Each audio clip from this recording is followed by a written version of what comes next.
two nations stood face to face. For days, the sea was quiet. But silence was only the beginning. Words turned into warnings. Warnings turned into fire. And when the first shot was fired, the Sea of Hoang Sa would never be the same again. The Battle of Hoang Sa, 1974, where silence met fire.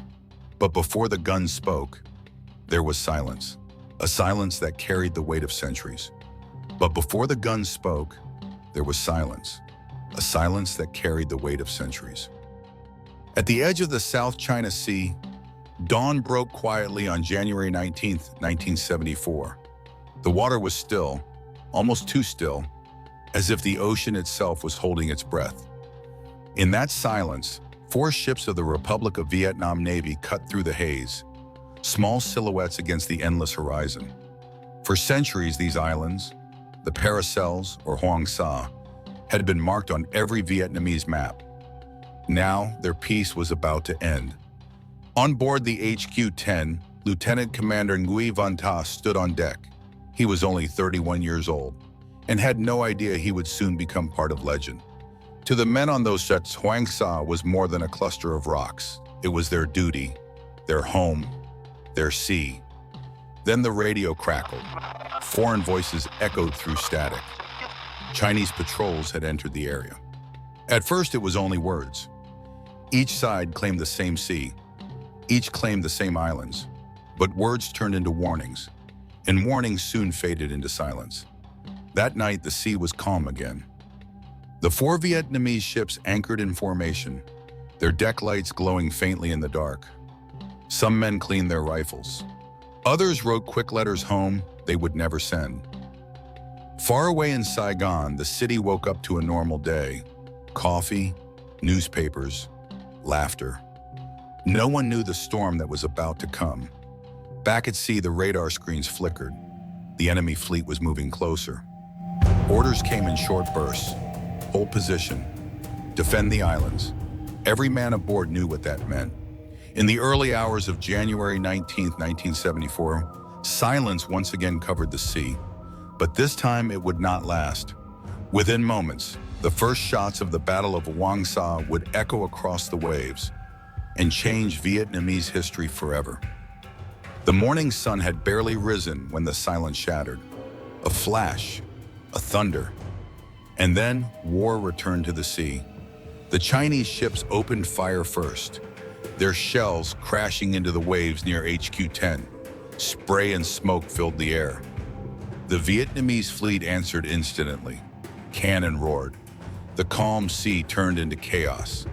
On the HQ-10, the Lieutenant Commander Tha gave the order. Return fire, protect the flag. Shells tore through the air, ripping across decks and steel. The roar of guns drowned even the sound of the sea. Inside the engine room, men worked in darkness, sweat, smoke, and fear mixing with oil. The radio crackled with fragments of voices. HQ-10 hit, HQ-16 damaged. Every man aboard knew they were outnumbered, outgunned, but not out of courage. HQ-10 took a direct hit. Flames burst from the stern. The flag still waved. Lieutenant Commander Tha was wounded, but refused to leave his post. He kept firing until the sea took him.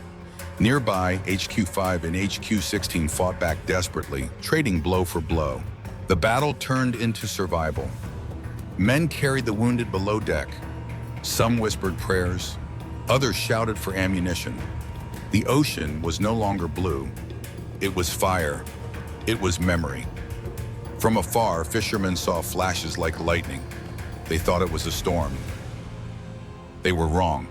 On HQ-16, Captain Le Van Tu was hit by shrapnel, but his voice remained steady. He ordered his men to save what they could. Water began flooding the compartments.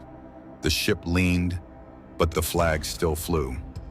One by one, the engines died. The roar faded into silence. Only the sea remained.